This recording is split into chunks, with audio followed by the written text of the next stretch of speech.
Thank you, everybody. How's everybody doing? Can you hear me? Yes. Oh, okay, that's great. Hopefully everybody is doing fine. I've been reflecting upon the current situation, stay at home, doing the social distance, which is actually, I believe it's a good thing because it keeps our friends and family safe by actually doing that. Being in this situation, I noticed that we complain. And I noticed that I complain a lot. So that's what the perspective that has been brought to me. I used to complain about the travel and the commute until the stay-at-home orders came. Now I can hardly go anywhere. I used to complain about my food not matching the exact description on my menu. I can't even go to a restaurant right now. I used to complain about the traffic and the crowds in shopping centers until all these stores were closed. I used to complain that I didn't have a good scenery, but now the parks are actually closed. I used to complain about the house of worship being so far away, but now our hearts ache for that worship. And guess what? I still complain.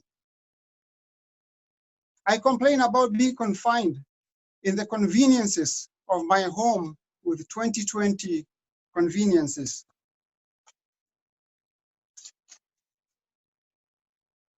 Now, I ask myself, what if all these blessings were taken away? What if I didn't have a phone where I couldn't talk to my family, FaceTime my friends every day? That would be a greater hardship. What if this happened at a time when there was no internet, which means I couldn't work at home or our kids could not continue their schooling at home? What if this happened in a part of the world, actually it's all over the world, but right now, what if we couldn't control the temperatures in our home by a touch of a button? Or what if this happened at a time where electricity was not so common in homes? That would be a greater hardship. What if, I also thought, okay, what if I lived in a refugee camp where I couldn't enjoy the comfort of my bed or even the privacy of my room? What if I was in prison or detained and I couldn't walk on the back of my yard whenever I want to enjoy the sunset or enjoy the moon? What if I lived in a country where there was not such thing as an ICU or ventilators and I got sick? So we have so many blessings, but yet we complain. The thing is that only a few of the blessings have been taken away, and yet we complain. So the way I put is that we need to learn to be a little bit more gracious because we have so many blessings and we don't realize that. And I'm thinking, yes, a lot has been taken away, but we still have a lot, and I realize this shall all come to pass. Thank you. Have you tried learning a second language? How long did it take for you to read and write? I've started learning English since 10, and I'm still learning. I've learned English, French, Japanese, and Spanish, and I mastered none of them. Learning a new language is like learning how to ride a bike with one wheel. It takes time and effort, and sometimes it feels like it's never gonna happen. But don't be surprised. There is a language that you can pick up in a day. According to a linguistics professional, in 1 hour, anyone in the globe can write their names in this language. Curious what I'm talking about? I'm talking about Korean. What did you say? You think it's because that's my mother language? No, there's a reason why Korean is the simplest and easiest writing system in the world. Let's take a time travel with this Zoom time machine. Ready? Boom. 1 year back, 1 year back, 10 years back, 100 years back, 500 years back. Boom. We're in the 15th century now. It's even before Columbus sailed to America. Let me show you Korea. Now, we are in the common marketplace in Seoul. You can smell a rich beef stew from the restaurant. The market is filled with happy shouting from the farmers selling their produce. And there comes a bunch of soldiers. They're hanging a big poster on the wall with an important notice. You run over there, but you can't read it. So you ask the guy next to you, what does it say? He doesn't know either. You glance at the old lady next to you. Looks like she doesn't know either. In the 1440s, people in Korea couldn't read or write. They had their own language, but they didn't have the letters to put words on a paper. Instead, they borrowed Chinese characters. But using Chinese character to write Korean language was like using a square handle to put it on a round hole. So only few people from the upper class could educate themselves. The king, Sejong the Great, decided to invent Korea's own alphabet. And he wanted it to be as simple as possible so that everyone in the country can learn it overnight. Let me show you how it was created.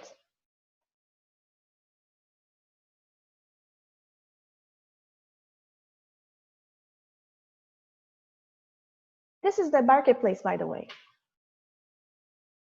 Korean alphabet, Hangul, is a phonetic system with 14 consonants and 10 vowels. However, there is a scientific background behind it.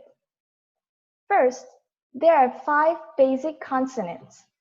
The principle behind it is that each letter represents the vocal organ when you make that sound. For example, mium, similar to M sound, represents the shape of the lips that touches each other and opens again. Try make the sound mi. From the 5 basic consonants, you add strokes to make the letter that has similar but stronger sound. For example, if you make the sound mi, b, and p, you should be able to notice that the shape of the mouth doesn't really change. So, from looking at the letters, people could know how to pronounce it. Next is the vowels. The vowels has yin-yang philosophy in there. The dot represent yang, positive energy, the heaven. And the horizontal line represents yin, negative energy, the earth. Vertical line represents human, which is on the earth, underneath the heaven. With these 3 vowels, you combine them together to make 10 vowels. For making words, you put 1 consonant and 1 vowel and make a block to make 1 syllable. Vertical line on the left, horizontal line on the bottom. And as a bonus, you can add another consonant at the end. There you go. You learned Korean alphabet. Lisa once asked as a table topic question, what would it be like if we share only 1 language? Honestly, when I was little, I wish Santa Claus make that happen. But now, I know that language contains its own history and culture. Especially Korean letters embed history of the king who loved his people. From learning a new language, not only you learn a new communication tool, but also you learn the history and culture soaked in that language. So, why don't you start learning Korean? Back to Toastmaster.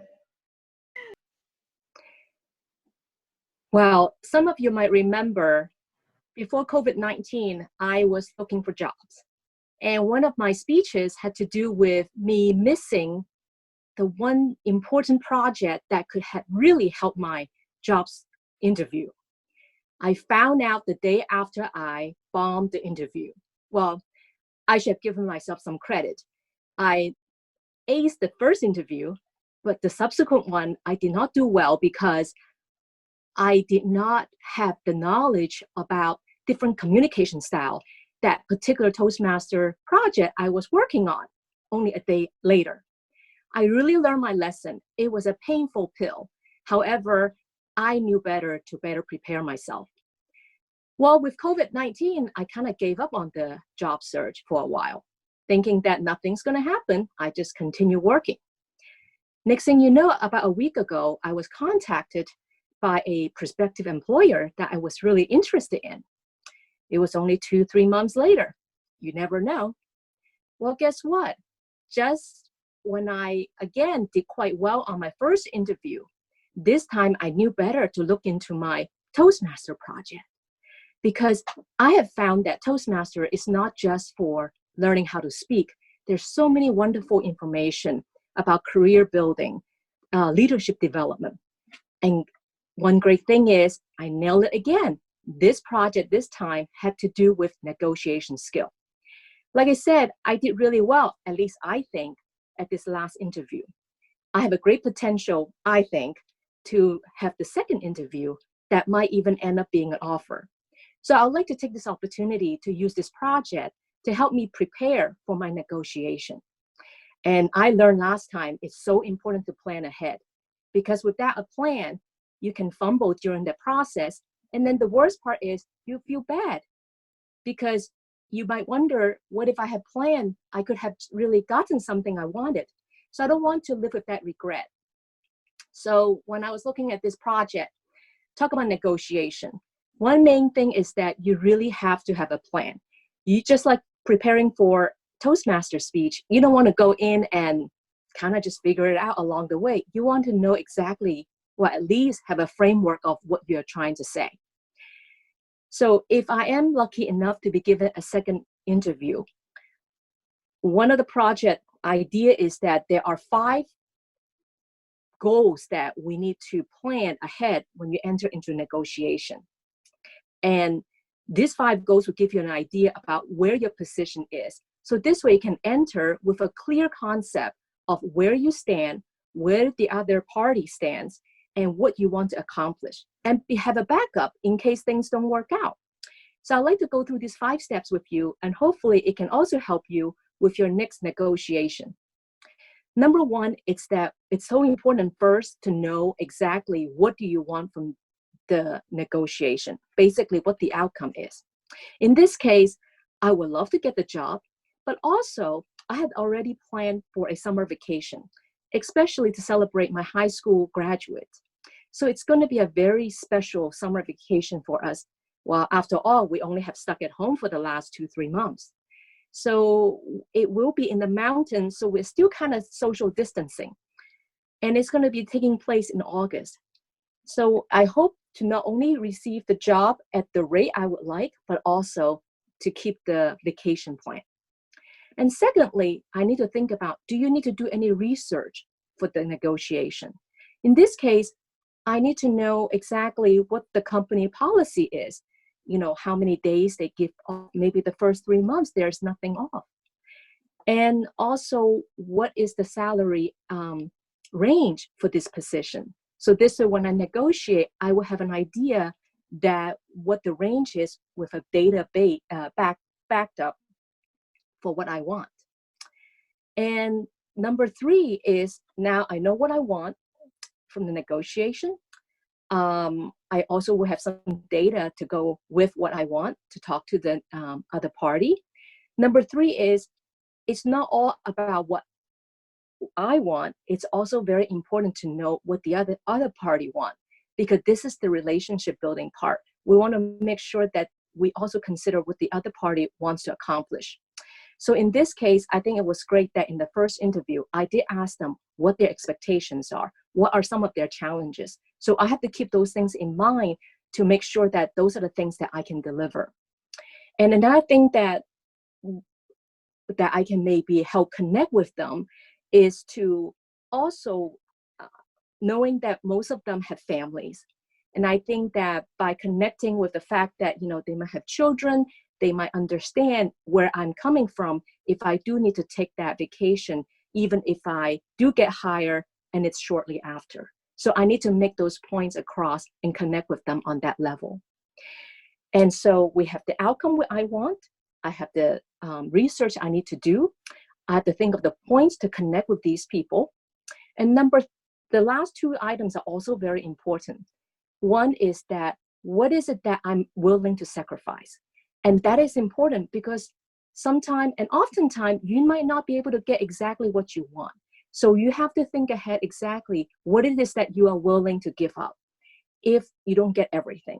So I thought about that and I decided that I'm willing to take a little bit of a pay drop and also to work extra hours after office hours or on the weekend to make up for the time that I'm away. So those are the two things that I think I'm willing to give up. And lastly is to know exactly what my non-negotiable is.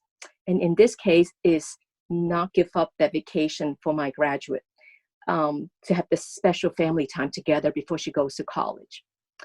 So I must say now having this project review and preparing for the speech, I have to thank everyone in advance because it gives me this preparation time that I really needed. I really got my homework done, not just for this speech, but also to help me get ready for the negotiation. And I feel better about this because I know that even if things don't come out the way I want, at least I know I have done my homework. And I hope you also learn some tips from this speech. Thank you.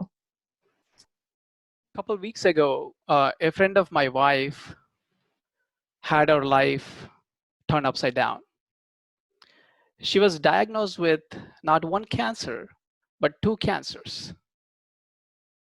You know, initially she learned about her breast cancer. She went to the doctors and they did a biopsy. And then they learned something weird in her lungs. And they did a following test, and then that turned out to be true, unfortunately. It's a very rare event to have, and doctors were completely puzzled as to why it happened. She's young, healthy. She's in her late 40s. No risk factors, no family history. Doctors have no clue as to why this thing happened to a young person. And we know how cancer happens. It's a constant phenomenon in our bodies.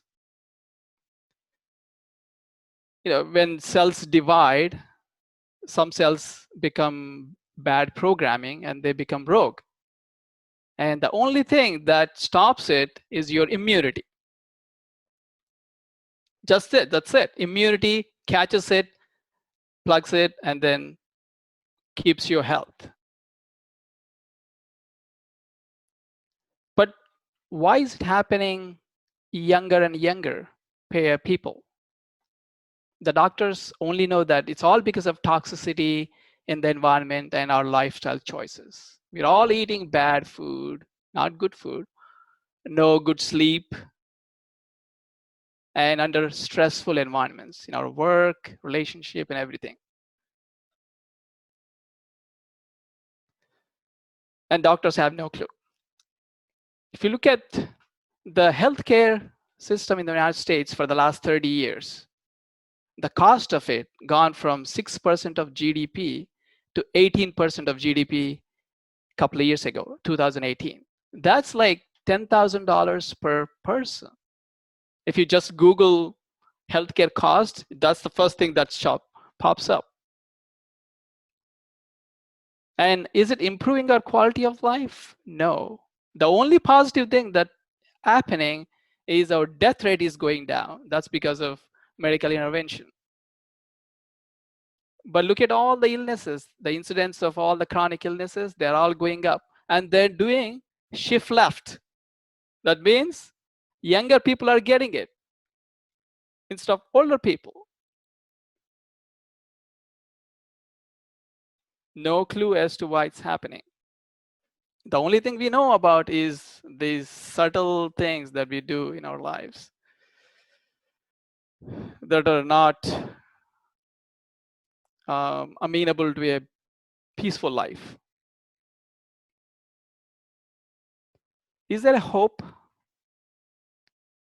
with all this cause that we are doing? There is.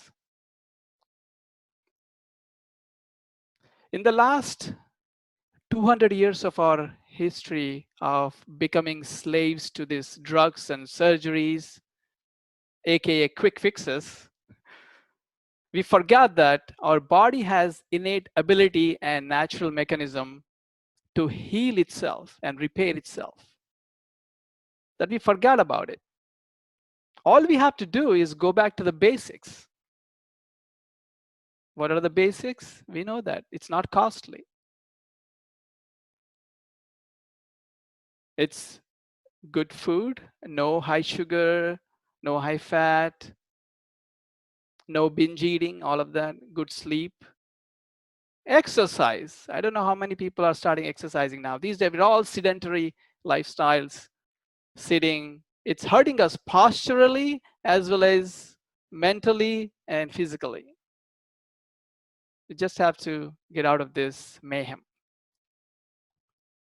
And in 1970s, in his best-selling book called Relaxation Response, Dr. Herbert Benson, he reintroduced this concept of how meditation will benefit you tremendously.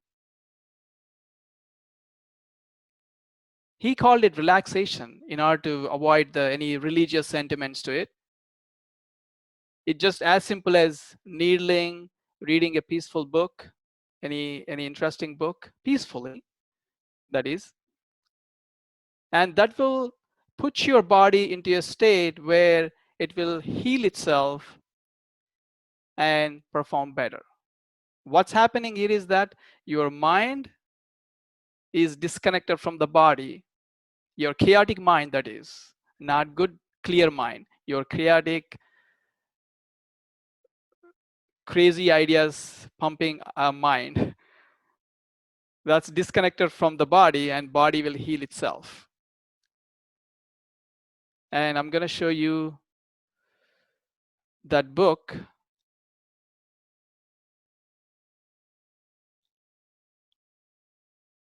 Can you see my screen?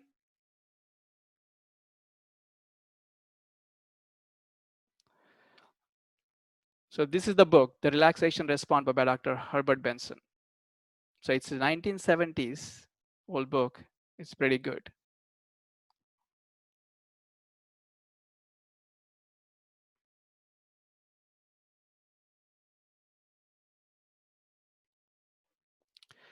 And I would like to add some more aspects of the better living. I've been trying this, when I'm in stress, I've been trying this thing called levity. That goes to your mental disorders. Like if I'm in a stress, I tend to calm myself by taking it easy. That way it comes out good, whatever that you're doing. All actions, all activity is accomplished in less cost, less tension. It may not be perfect, but hey, there's only this much difference. if you relax and do things. And also doing something called earthing. I don't know if you heard of this earthing. We're not walking barefoot anymore as our ancestors used to. So that's another thing, you can look it up. Earthing.com, go to and then learn about it too. Walking barefoot in the beaches, in the grass, etc. And it's helping me in good ways. And in conclusion, I urge you to relax, have fun for a healthy and happy life. Jerry. So I forgot to mention this at the beginning, but the table topics are an opportunity for people to give unprepared speeches for 1 to 2 minutes, and anybody can participate, guests as well. So I don't think there's anything else about it that I need to share, unless I'm forgetting something. But is there anybody that wants to volunteer to go first?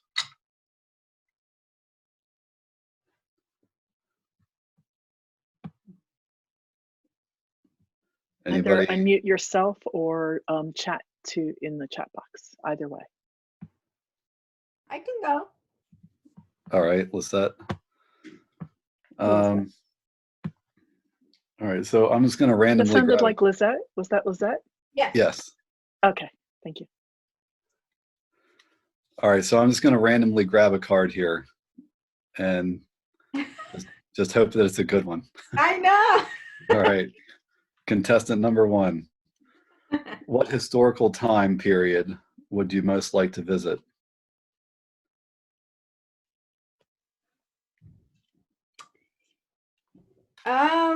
I love the 20s. I think it's the 20s. I think it's a very interesting period. It's kind of like when things, I think, took a shift for opening up. That I love the outfits that were worn, and just the femininity that came with that period is just very, very lovely. So if there's a couple of periods that I would love to have lived on, but that I think the 20s and the 50s are right there, matched at the same level. Like, I wish I could go to either of those two. But yeah, I like the 20s because that's, I think, where everything started switching in, especially for women's styles and outfits and that kind of thing. Okay, good stuff. Thank you. All right. Who would like to go next? Anybody? Chris, I'll go. Who is that? I was saying everyone's unmuted, so you can just speak up or you can chat in the chat box. This is Christine. I will volunteer. Okay, Christine. Sure. Great. Give me the All time. right. Contestant number 2. Which language would you like to speak fluently? Well, first I need to sit down with Anu and find out what those 5 languages are. Korean looks super hard. I don't think I can do that one. I'm going to say French. I had 4 years of French in junior high and high school and still can't speak it. So there's a difference between your book work that they teach you in school and then actually using it. So I know some of the basics, and I would love for it to flow off my tongue because I think it's a beautiful language.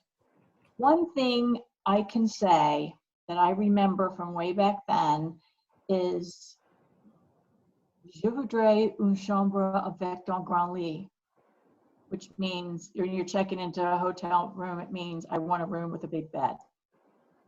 I'd like to be able to say a lot more than that. All right. All right. That's it. Back to you.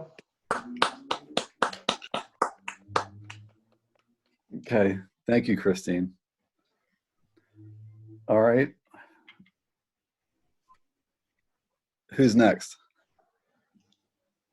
Anybody? Sure, with a little nudging from Beth, I'll go. All right, great. Thanks, Tom.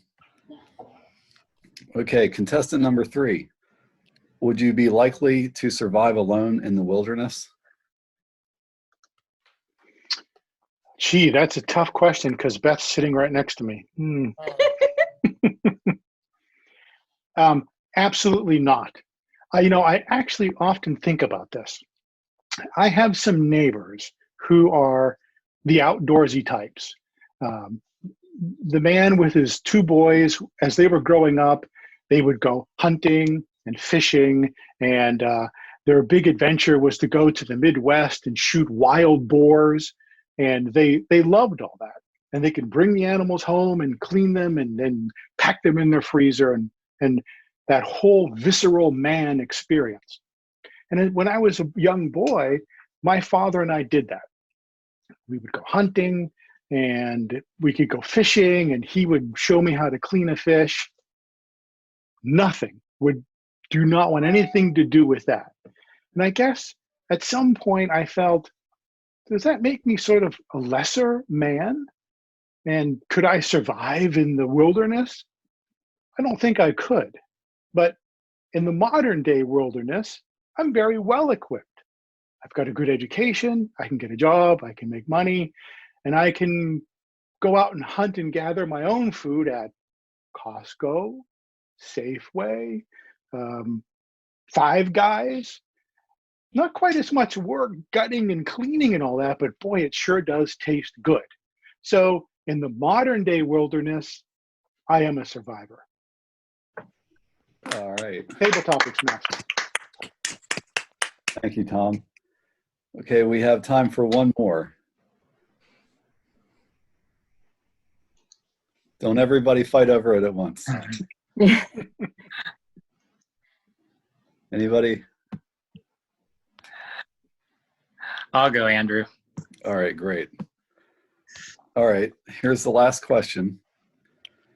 What song evokes the strongest memories for you?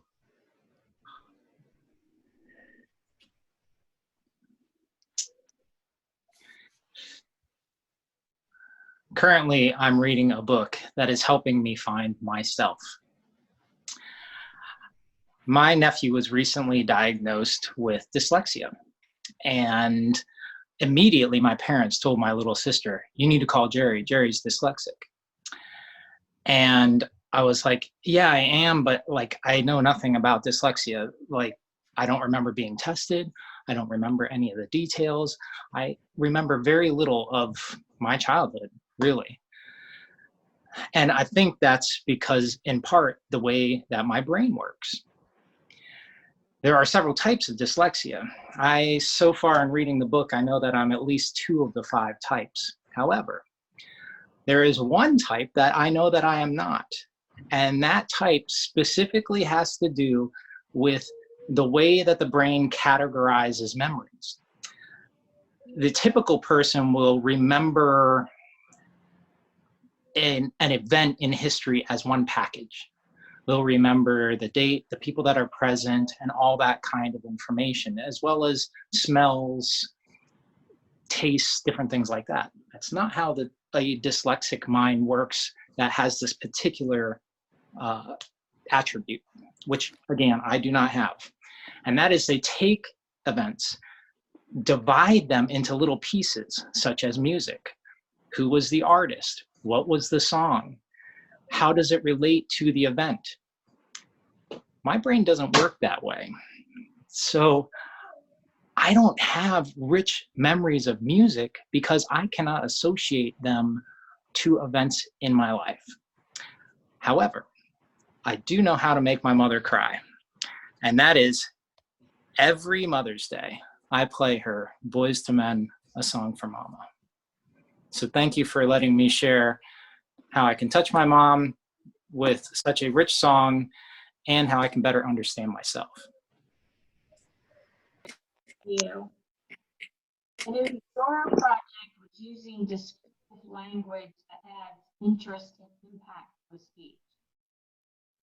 I really liked your introduction. It was very strong, and that you speak 5 languages and what your background was. It really set the stage for you're an expert, have a lot of experience in this area. We're going to be able to learn a lot. The part of your speech where you had the most descriptive language was when we were in the Seoul marketplace. You gave us images of or smells, sights, and sounds. A couple other places where you used image when you said a square peg in a round hole. And at one point you said, how long did it take you to learn to read and write? So that's something that makes me conjure up an image. If you're going to ask a question like that, pause enough so that we can actually drum up that image, if that's the one you want us to do. And you also said a bike with 1 wheel. That's another one. If you're giving us that image, pause so we can envision a bike with 1 wheel. The second half of your speech didn't lend itself to descriptive language. Showing us the letters and trying to teach us that was something visual. It wasn't descriptive language. Descriptive language would be what you see, what you smell, what you feel, those type of things, not what character you would see on a piece of paper. And I was excited that I was going to do my name and learn a little bit by the end of the speech. I don't feel like I did though. When you were showing us that here you've learned how to do your name, maybe you could have given us some examples of that part. So Lisa, for instance, and she has a short name. How did that convert? Maybe a couple different examples, and then maybe we or I would have been able to say, oh, okay, well, let me try this for my own name.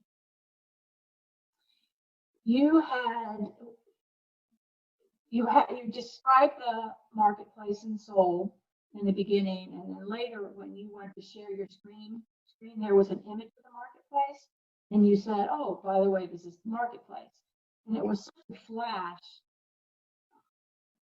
that would have been nice if you paused on that one a little bit, and we could go, oh, yeah, that's the marketplace, and either you help us with, yes, here's the marketplace with this and this and this. So it was distracting it to have flash up and flash away. And I don't know if your description would have matched that. But that would be a good thing to do, is if you are describing that scene, describe it to somebody and then let them see the image later, and does that agree? If not, then maybe adjust that. So my challenge to you would be to do another speech on descriptive language that gives you opportunity to use descriptive language throughout. I'm just going to start over.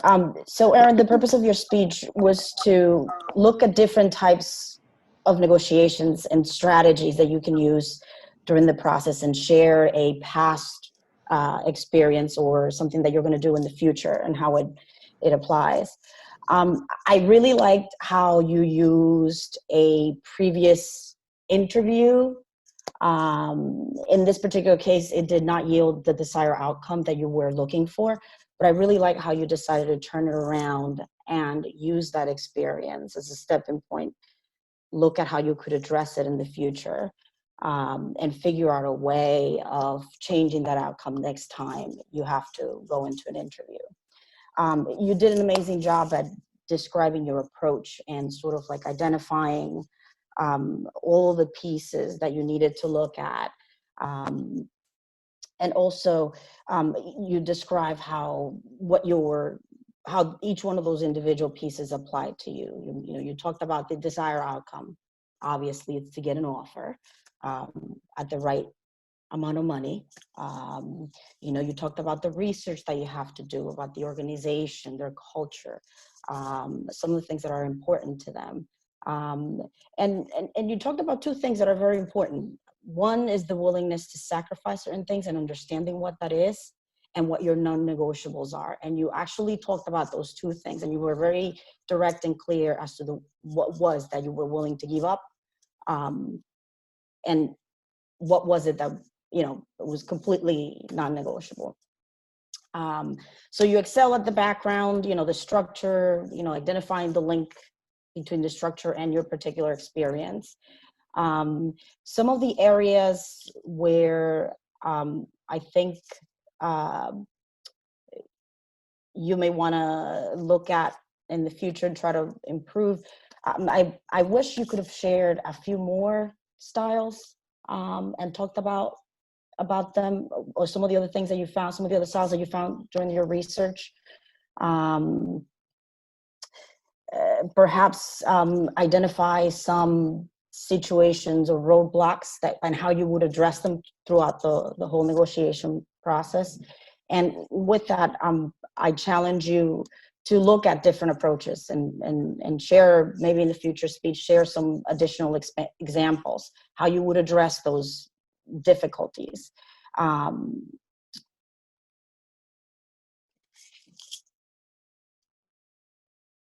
And basically, one thing that I want to say, good luck in your search. I hope everything goes very, very well. I know how difficult it is when you're looking for a job, but I know you're going to do very well, especially because you have all these items. You're clear about what you want and where you're going.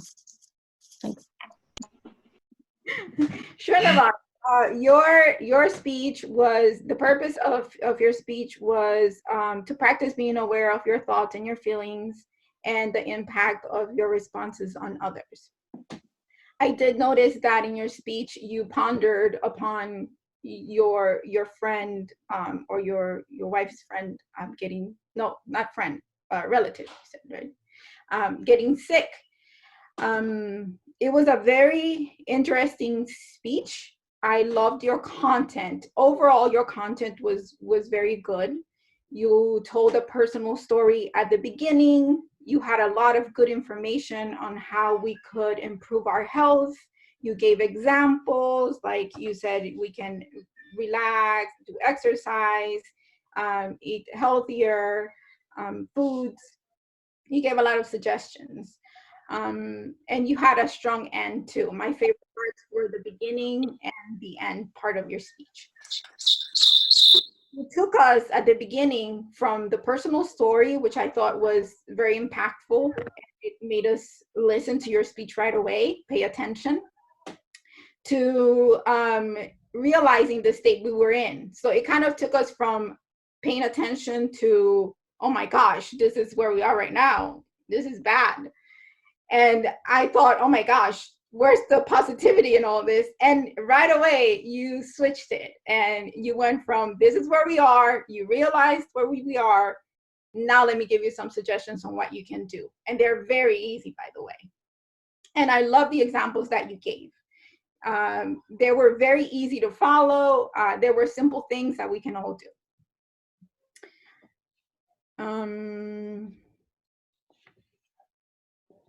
So that's the part that I loved, how you highlight. You told us there is hope, and I listened. You may want to work on. I know you asked for me to check on your transitions, for me to focus on your transitions. The transitions, I think, could have been better. I noticed that a lot of your transitions go from one part of the speech, like the beginning, to saying and then you move on to something else. Like when you talked about the doctor, you said, and there's a doctor from such and such place, and you kept going. I think there's a better way to do that. I think you could say to transition, in fact, things like that. The next point I would like to make, and then you say the example, or as you can see from these examples, you summarize and then you keep going. So it's not just one continuous, so it doesn't feel like a continuous sentence. One thing that I would also like you to work on is on your vocal variety. I love the whole content of your speech. It's just the vocal variety. Sometimes we needed that to make an impact, an even bigger impact than it had. Also, use pauses. Like when you are transitioning, that's another thing that you can do, is use the pause to your advantage and go with your vocal variety and draw us in again after your pause. But overall, I really enjoyed your speech. I think you gave a lot of examples. I think you were clear on the things that we can do, and it made us realize that we have power to get better. So I thank you. Thank you. Thank you.